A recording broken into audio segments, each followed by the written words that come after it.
Hey, good afternoon, Pool Player Nation. Jason Bowman, APA here, and I'm at the brand new APA studio here in St. Louis. It's an exciting time of year. Lots going on in the pool world, the pro pool world. In particular, we've got the upcoming Mosconi Cup, now 9 days away here in Las Vegas, or stateside in Las Vegas, I should say, this year. And we are extremely excited. Also very excited because today we've got a special guest. Got Team USA captain Jeremy Jones here to talk about this year's Mosconi Cup. Jeremy, welcome on board, buddy, and nice hat. Go Astros. Yeah, that's right. Thanks, Jason. Yeah, I haven't taken it off since I got it. I needed a new one anyways, so it was money well spent. They gonna let you wear that next week in Vegas at the Cup? Well, I'm gonna wear it a little while anyways, but it's all USA from there on in. Even the little Cardinals being us come next week. Nice. Well, it's good to see you, my friend. First question, man. How are you feeling? Last time we traded messages, you weren't feeling so hot. How are you doing today? I'm good. I'm good. Just flew back in from the upper Northwest. It was a great trip. A lot of great people, but yeah, I ran sick for like 3, 4 days. Just stayed in bed, didn't eat anything. But as quick as I got sick, as quick as I felt better. So, and coming home always helps. So I'm all good. Well, that's good to hear. I'm glad you've got it out of your system. We don't need any last-minute curveballs like we had last year with the Mosconi Cup. So, Pool Player Nation's excited. I know Team USA fans are excited. Jeremy, how are you feeling about this year's Mosconi Cup? Oh, I'm great. It was funny. I texted my wife this morning that it was weird how bad I felt physically just a few days ago, but as I came out of it, I guess it's just the team, the way they're doing, they're gelling communication-wise, they're competing, they're trading. I'm feeling great, man. I probably, this is the best I've felt in a Mosconi, and I've always felt it great in Mosconi, but I really love our team. Nice. Well, that's great to hear. And I do want to get into the team a little bit. I want to talk about each of the team members and how you guys have been preparing. But first things first, Jeremy, I mean, you go back a long way with the Mosconi Cup. You've been on the team as a player. You've been on the team as a vice captain. Obviously, this is your third year leading the team as the captain of Team USA. So I was just curious, I mean, looking back over all of your Mosconi Cup experiences, what are the top one or two that come to mind when you think Mosconi Cup? Well, I was pretty fortunate. I got to play with a lot of great players and different generations, you might say. I made the winning 9-ball a couple times there in Vegas, the first one in America in 2003 that it ever hit stateside. So that's up there for me. I think as much as anything last year's, I know it was a goofy match with David and all that craziness that happened.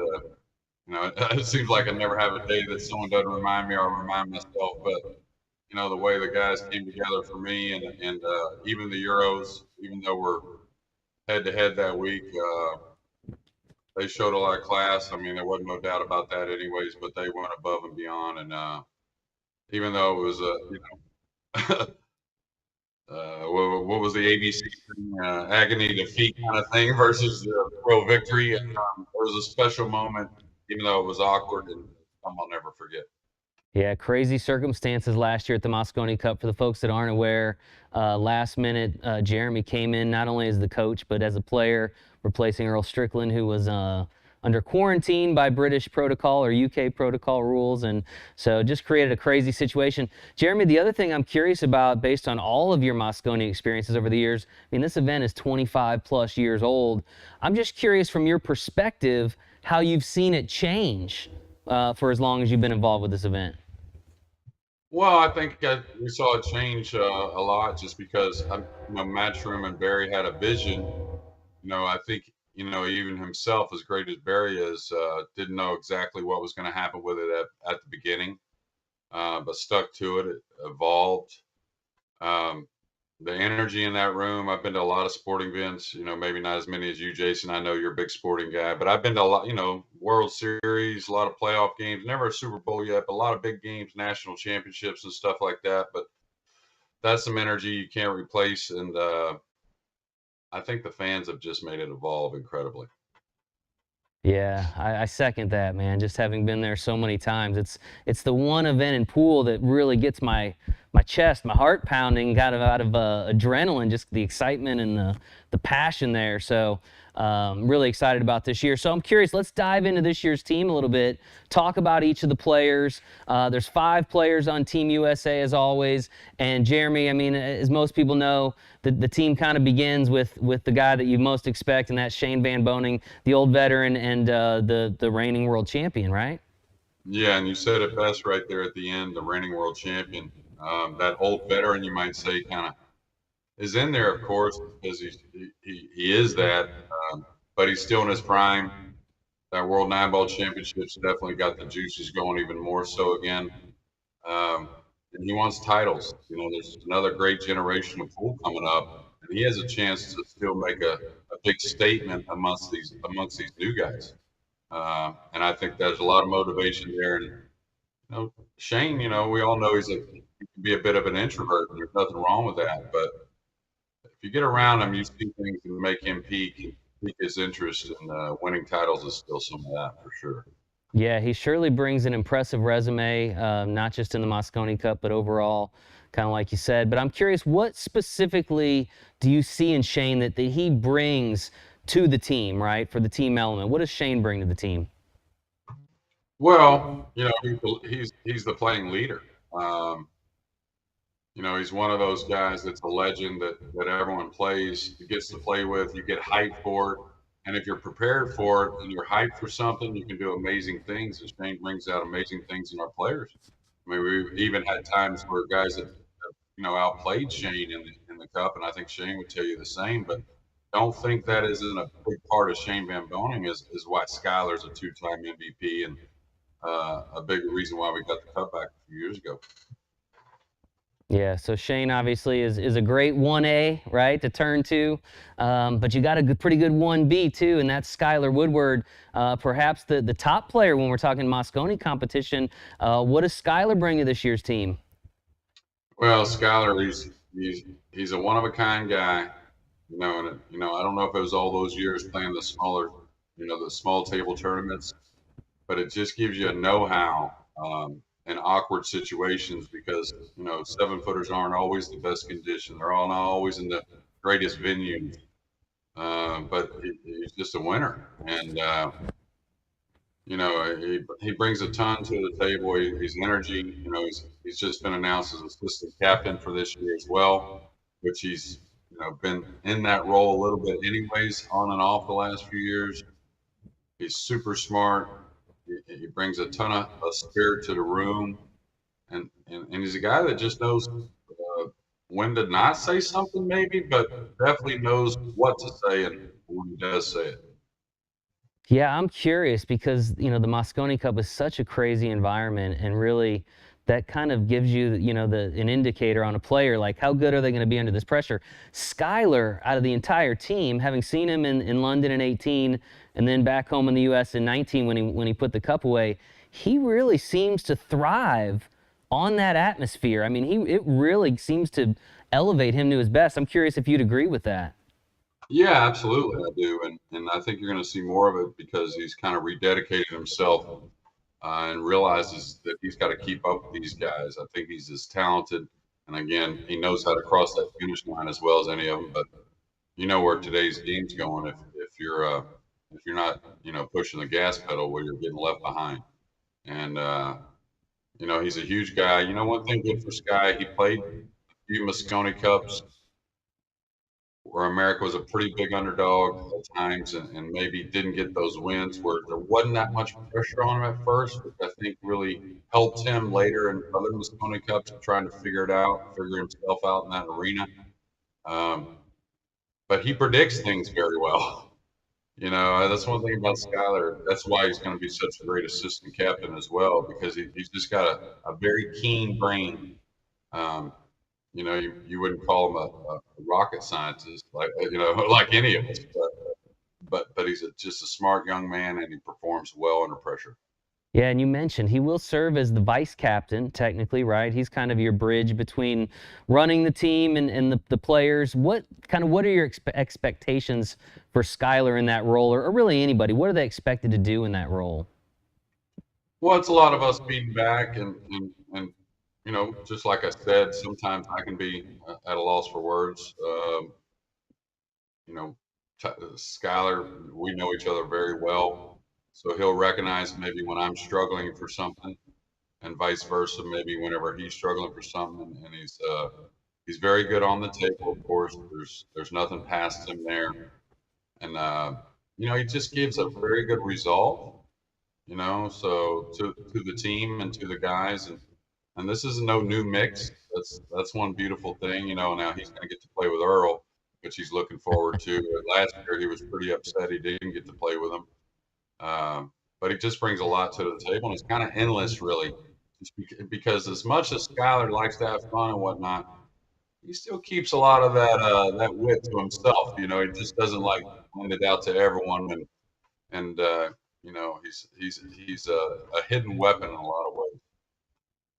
Nice. Well, we're certainly glad to have Skyler back on the team this year, Jeremy. The other player that secured a spot via the points was Oscar Dominguez. Oscar's not been part of the team since 2017.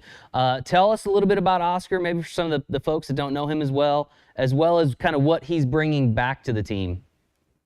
Yeah, well, I mean, he finished second on points. No knock to Skyler, but he's really that next one in line as far as this year. Of course, Skyler's resume in the Mosconi speaks for itself, but I was at that 2017 Mosconi. I think you were too, as well, Jason. But I just at times I never saw a comfortable Oscar as much as, and not saying he was like overly nervous or anything. Just didn't get to really spread his wings and get to play how he wanted to play and how he knows he can play. Um, he didn't take pardon my French, a half-ass shot at trying to make the team this year. He put a real commitment into it, and you just can't make points by just going to play the events. You put in a lot of time away, just like he's been doing ever since he made the team, training and stuff. So, I think like a lot of guys, they got to get reminded sometimes how much they truly love the game and they really truly love competing. And Oscar's always been a fighter. He's not a guy to back down in the back room as well as back down in a big match. Nice. So Oscar Dominguez is the third member of the team. As we get into your wild card picks now, this is where some of the big questions, obviously things you've had to kind of weigh in your brain, but your first pick in terms of the wild card, Tyler Styer. Not a big surprise there, I think, for most folks. Tyler's got a great pool playing pedigree. He's been on multiple Cup teams. He's got 2 Cup titles, and we've seen him in big moments in the Cup. Jeremy, what does Tyler Styer bring to this year's team? Well, I think he brings a Tyler Styer that's matured in a lot of ways on the table. We all know about his fundamentals, and we know how great his technique is, and especially for him, which is huge. That's what you want to stay within yourself and what you like to do. But I know this sounds crazy, but I said it before that you acquire things at different times. Different people acquire things at different times, and he's really building that gut, he's building that heart even more. And I saw him fight in a lot of huge matches this year, and this is what people don't realize. You lose 2 or 3 of those big matches throughout the years, just fillers and Shane Van Bonings and Fedor Gorse or whatever the names are. It's easy to give up. It's easy to just not give up with like quit, but just give up in the next future matches against those guys. And that's not the case with Tyler. He even stumbled a couple times where it'd be like, well, he won't have that chance again. And he made sure he had that chance again, and he succeeded doing so. So I think he's just maturing. He's realizing how great he is. And when you do that, you can really simplify the game. And anytime you can simplify the game, you kind of settle the nerves and you get a lot more out of it. Nice. Well, we're certainly looking forward to seeing Tyler try to win another Mosconi Cup title. I know he's got 2. It would be nice for him to get the trifecta here this year. Jeremy, your final wild card pick, the one that probably drew the most conversation amongst the Pool Player Nation and Team USA fans, is Earl Strickland, now the serious old veteran, right? Earl is back. I know he's been a part of several Mosconi teams, and there's not an event out there that he hasn't played in, and plenty he's won. I guess the first question is, why did you add Earl to the team, and what are you expecting of him this year? Well, I expect big things from Earl. I picked him for a lot of reasons. I mean, and really a lot of people were like, well, it's good because of last year. In my mind, it really had nothing to do with last year. I try to clarify the sport and do the sport some benefit by looking at it as a professional sport as it is. And I felt like he was the best fit from what I saw him play. His foundation, knowing all the shots, knowing the slick table. He's a great doubles partner. I've said it before. You gotta have some strong ears now when you're sitting in those chairs together sometimes because anything can get the best of us. And Earl, he'll tell you something here and there. But if you're a strong player, he's a great doubles partner. He's not one that says you got to get me here, you got to get me there. He understands the game's about flow and a little recovery and not being afraid.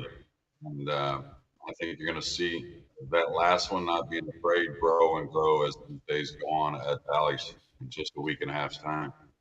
Yeah, how do you, of course, Earl's kind of traits are well documented over the years. I'm curious how you keep him focused. Obviously, there's a lot of outside noise that comes in at the Mosconi Cup. You've got a lot of, I know we're on Team USA soil, but we're going to have a lot of European fans there. How do you keep him centered, focused, and locked in on the match? Or are you expecting him to take a little of that spotlight away from the other guys and let them focus? I'm curious. You know what I'm saying here, though, right, Jeremy? Yeah, absolutely. Yeah. I guess basically where you don't want to, there's a certain point maybe you don't want. I don't, but I'm not going to try and really lasso Earl too much. He trusts me. I know we had a spat years ago, but we made up this day. I don't know if that was your next question, Jason, or not, but we had a spat years ago, made up the next day. We spent a lot of time together. There was a little connection because he lived in my hometown. So I always looked up to him. He robbed me in my first pro final, like I wasn't even there. So I just always had a connection with Earl. And I think I can say some simple things because one thing that Earl doesn't get enough credit at times, super smart individual. And if you put his key him on a few words and a few small pass, I think he'll take the right one, believe it or not. And he definitely is going to take the right one when it comes to winning. Everything ain't going to be perfect out there because it's the Mosconi Cup. You could try to simulate it all you want. You could put a clone out there and they'd probably lose it a little bit here and there. So, uh, but yeah, I'm not going to try and take away from him too much. For any of those situations, when you talk about players on the team or players that were close to making the team, it's a lot about the locker room. If you're gonna try and predict what happens out on the match table, well, fans and all, and the motions going on, we saw that last year. You never know what's going to happen in the Mosconi Cup. So it's more about taming the locker room away from the matches prior to getting to the Mosconi, which we're in a good spot there, and then also when we arrive as a group and really hit it hard. Yeah, so this is the second consecutive year that you picked Earl for that second wild card spot. Of course, if you go back last year, as we mentioned at the outset of our interview, Earl was not able to play in the event. He was, I guess, tested positive for COVID upon his arrival in the UK, was quarantined. Jeremy has to go from not only coaching, but to playing. So, Jeremy, I'm curious, right? Like, was your mind up without having that opportunity last year, you wanting him in that spot? I mean, were you pretty dead set on picking him up again? No, not at all. Not at all. He got sick before the U.S. Open. I talked to him before that. Thought he was going there. Didn't realize that he had gotten sick is why he wasn't there. He had actually gotten COVID. But Earl ain't going to go there without playing, and it ain't like a week's time. He's going to be preparing for a long time. And I was very happy to see him. The way I talked to him, the conversations we had at the international, get to see him play. He played an incredible tournament, I thought. It was painfully obvious to me that he was very prepared and just heading in the right direction, is trying to prepare more. And that's the other thing. Earl's 61 now, and he does well for himself away from these tournaments as much as he wants. He can do well financially, working. He's a worker. Does great exhibitions, great lessons, and everything else. But if you can't tell the motivation he had, and he obviously spent a month or so preparing for that international, it wasn't just winging it. So he gained my attention pretty easily. And if I had if I showed you the list of like boxes I had to check here and there for different players, Earl's got a lot of checks. Good to know. Very good to know. I'm glad he's playing well. Yeah, and it wasn't really anything to do with. I mean, it was unfortunate last year, but Yeah. Jason, you do a lot with the APA and pool. You do all kinds of things. I see you work. I do a lot in pool, different things, but I got to remind myself of my job description sometimes with that Mosconi, and that's putting the team I think gives us the best chance to win. Nice. I'm curious. So we've talked about the guys that made the team.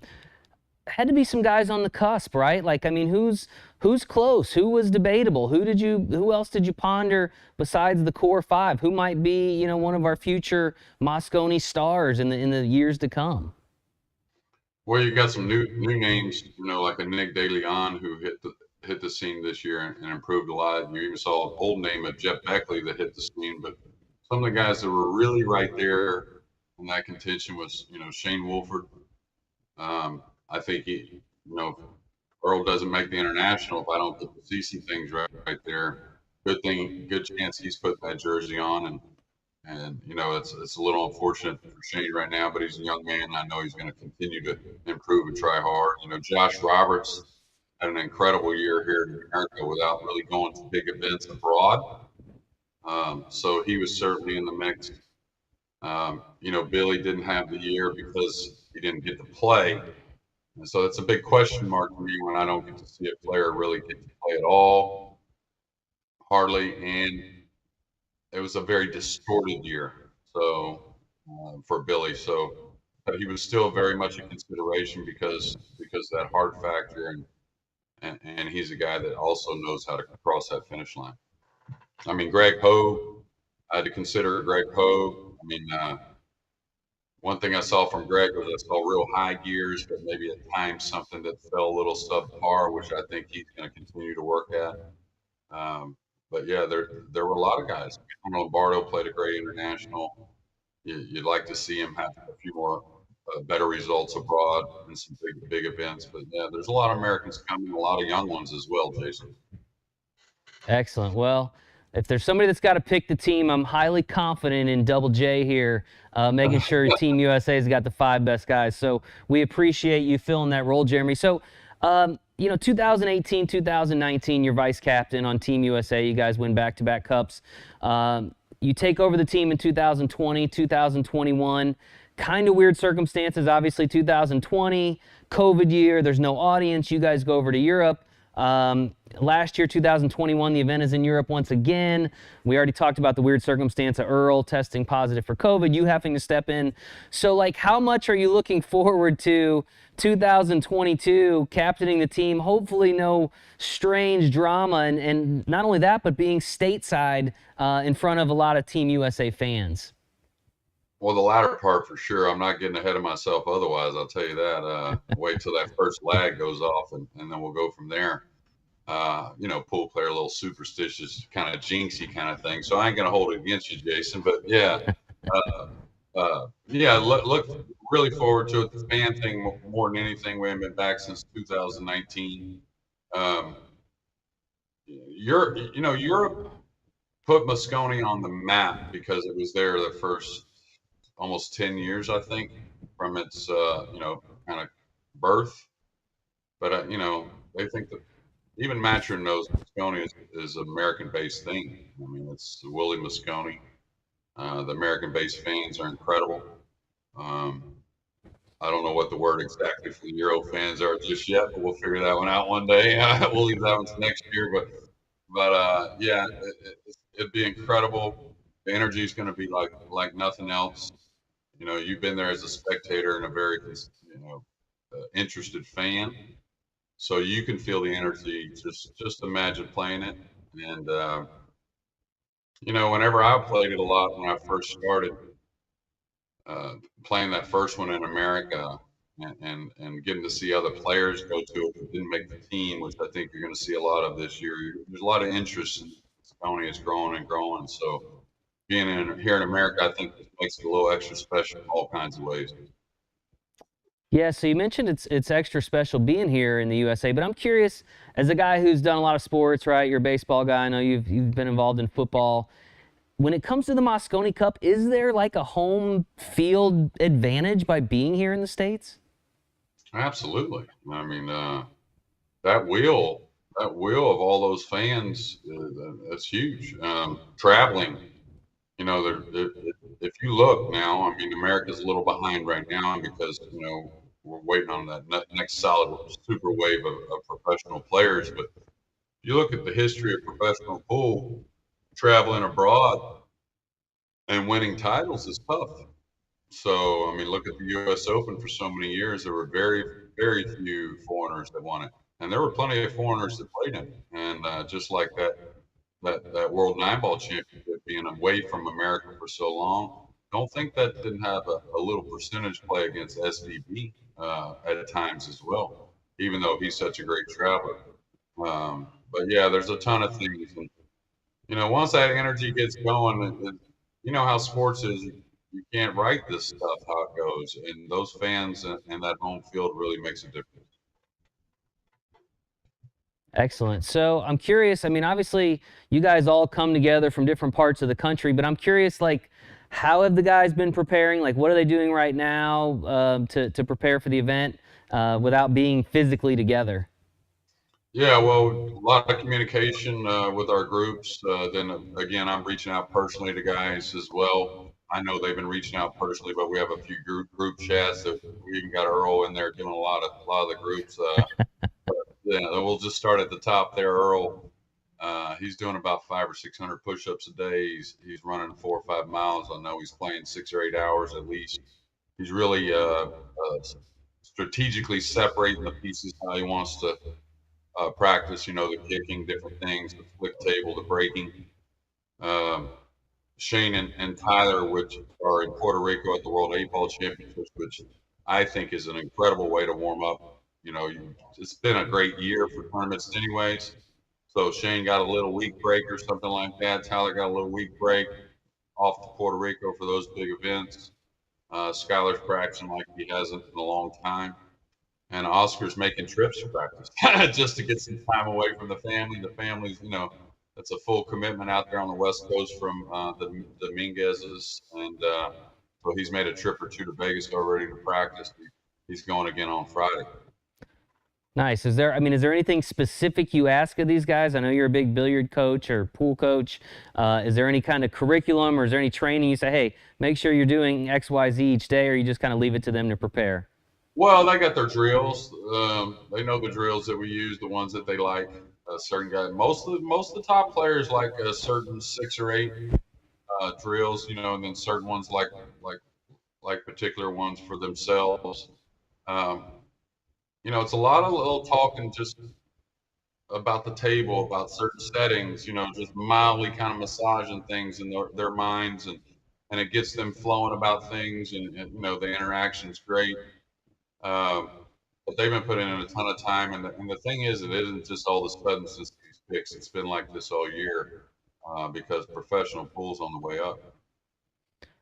Yeah, Jeremy, I'm curious again with all the experience you've had with the Mosconi Cup and particularly the last couple years, vice captain and captain, like what have you learned in those experiences, with the team or helping the team in their journey that, that's going to come to the table this year? What have you learned that you think you'll be able to lean on? Uh, well, I mean, the team that gets comfortable the most or the quickest, the most is kind of hard to peg, I guess, or how comfortable you're going to get. But the team that collectively gets comfortable is going to get that lead. And, it's going to be up to a team coming from behind one way or another to settle in and try and fight it back. But, I think last year's event, Earl was on that plane where there was a trace thing where another person had COVID. It's so unfortunate. But that fight that our team put up through all that adversity last year is something to very much lean on. Um, it made us all realize how much we wanted it. It's almost like we wanted it for Earl, even though we did talk about that. We did say that. But I mean, once the directive got there, we didn't have to talk about it no more. You could just see it. I mean, some things got away from us, of course. That just physically happens in matches, and it certainly happens in Mosconi. But uh, I think that there's a lot of resolve in this team. I mean, of course, I got my things I'm going to say to these guys, and that's going to be for those guys. Um, but I think they're in a great place. I don't think it's a magic potion that a lot of people think. I think it takes time. These guys are rounding out, and like a Tyler and Oscar put in the time. Skyler's coming back to being great again, great again, and Shane won the World Nine Ball Championship. So a lot of timing's involved as well, but just they're evolving, and that means a lot in my eye.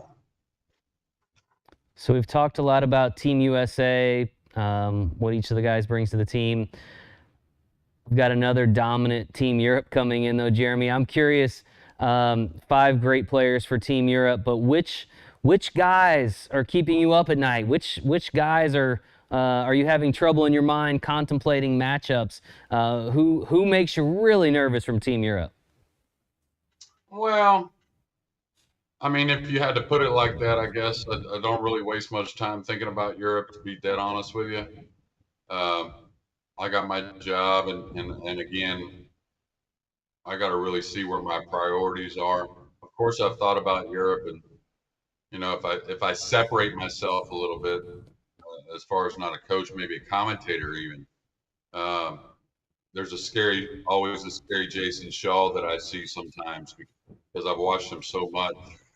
I watch the guy stroke and the way the ball goes in and different things that maybe other people don't see. I know other players see them, but once I see a certain few things from Jason, I kind of feel like it's going to be a no miss situation for a while, and so that can be scary, just because you got to play really perfect to beat him or pretty close to it. Um, the other guys, even Filler, Filler will play really well, and then all of a sudden have some mistake kind of from nowhere. I mean, they're all human. Um,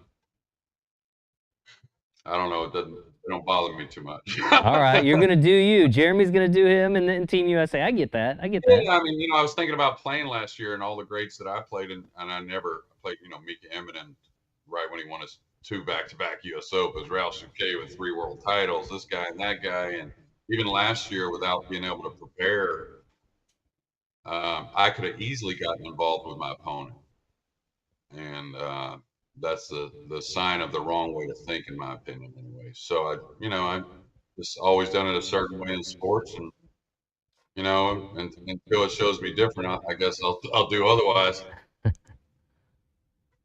Yeah. So what's the schedule look like for Team USA? I mean, sorry. I was gonna say, what's the schedule look like for Team USA? Obviously, we've got the Thanksgiving holiday in a couple of days. I assume you guys head to Vegas shortly thereafter. Like, when does everybody head to Vegas? What's the schedule like in the days ahead? Friday we're meeting. We got one guy getting in kind of late Friday, but for the most part, we're meeting up Friday, and we're gonna go to dinner. We're gonna start training 10 a.m. on Saturday. We'll do a pretty long session, probably 6-7 hours, and maybe get a little break, a little bite, then kind of go talk about some things. Probably put in a little more time, excuse me. And then we actually, from what I've heard, anyways, good chance we'll be able to move right into the venue Sunday morning and get into our own practice room, which is nice. And then we'll go pretty hard in the paint until the event starts. Then we'll try to start tweaking guys' schedules a little bit, according to when they want to play or when they have to play. If you're going to play a real late match, you're a guy that plays at 3 and doesn't want to get up at 8 in the morning or something like that. If you're one of those guys, you want to sleep in a little bit. That's the time we'll allow you to tweak it a little bit, because that's it's match day. So it'll be a lot of training, a lot of breaking, a lot of doubles, a lot of lagging, a lot of talking, a lot of communication. But there's going to be the leaders as far as that, and that'll be me and Skyler. But input from the entire team is key. And then a very vocal locker room. Don't want no quiet locker room. I don't care what happens. Yeah, it's always interesting. There's a different dynamic when the event is in the United States versus over there in the UK, just because of the time of day. You know, when you're in London, you're playing in the evening hours, right? When you're here in the States, you're starting 11 o'clock in the morning Pacific time. So I'm kind of curious, like schedules at night. I mean, Vegas has everything, right? Nightlife. Is it? I mean, do you ask the guys to stay in? I mean, I go back to like 2018. You guys kind of like isolated yourselves in London. You guys kind of stayed away from everybody. Do you adopt that method in Vegas, or does everybody just kind of do their own thing and you trust their professionals and they show up on time ready to go? Well, no, I mean, I, I want to hang out too, and these guys want to hang out. That they want to bond, have that bonding. I mean, this is a full deal experience. I mean, you could go in there and win the cup, and that's great and all. Uh, but 10 days together, 8 days together, whatever you want to call it, is much better than just those four. Just like we spent so much time in 18 and 19 throughout the year together, that it created some incredible memories and made those wins even triple sweet. So no, I'll definitely be promoting. Guys will have to tear away at times and do certain things, but for the most part, yeah, be joined at the hip as much as possible. Nice. So again, we're 9 days away from this year's Mosconi Cup. Everybody's excited. I know you got to be really excited, Jeremy. What is it like the first time you step into that arena? I mean, Matchroom typically marches you guys right down through the crowd, right towards the table. The music is blasting. The lights are going crazy. There's 2,000 or 3,000 people screaming their heads off. What is that experience like as a competitor, as a coach? Yeah, it's pretty incredible. First, try not to fall down the steps. That's my first thought every time. Don't even really usually high five anybody the first time down until I'm at the bottom of the stairs. But you do lose it a little bit, or at least I do. I get whether it's a lack of oxygen to the brain, or I'm not a doctor by any means, but I definitely have to gather myself. Um, Fortunately, it's happened every time to where I didn't pass out or anything like that. But I'm pretty sure it's similar for the other guys. Take a lot of deep breaths. Um, you think about, if you get too involved thinking about the Mosconi, you're not going to help yourself, because it's hard to predict what you're going to feel like entirely, even though it's going to be something off this planet. Um, but it's just incredible, and the feelings, that's the key to preparation. That's the key to giving it your all. And I want to win, right? And I've always had the will to win, but my players have the will to win, and that's the key. They're out there with the will to win, and that's when you get the true feelings, and that's when you get the true memories, and that's how you win the cup. So I think they're gonna be the guys to ask that question after day one, Jason, because they're gonna give you the best answer ever. So, Jeremy, as you know, I mean, at the end of the day, it all comes down to execution on the table, right? Making the shots, playing the safes, doing what you have to do to survive in a crazy race to five, in a crazy environment. I don't want to keep you too long because I know you got a honey-do list and you need a nap. But I got my last question really is keys to victory for Team USA. Things that you're looking for, things that we can look for, right, as spectators, that we're saying things are going right beyond just the score. Obviously, it's easy to look at the score, but from your perspective, keys to victory for Team USA this year. Well, lags are always just, I wouldn't say priority. I just announce it because it's the first thing you do, and it's definitely been a stat that has shown up because there's been so many close matches between the teams of the last several years. A lot of hill matches, and it seems like the team that won that lag got a lot of those. So for as simple as it is, it's a huge factor. Um, Sticking to your plan, meaning pool you can play it right, and this is such a beautiful game. It doesn't have to hold up. Percentages don't hold up. You play percentages, but that's about all it's called, is percentages. So it doesn't always hold up.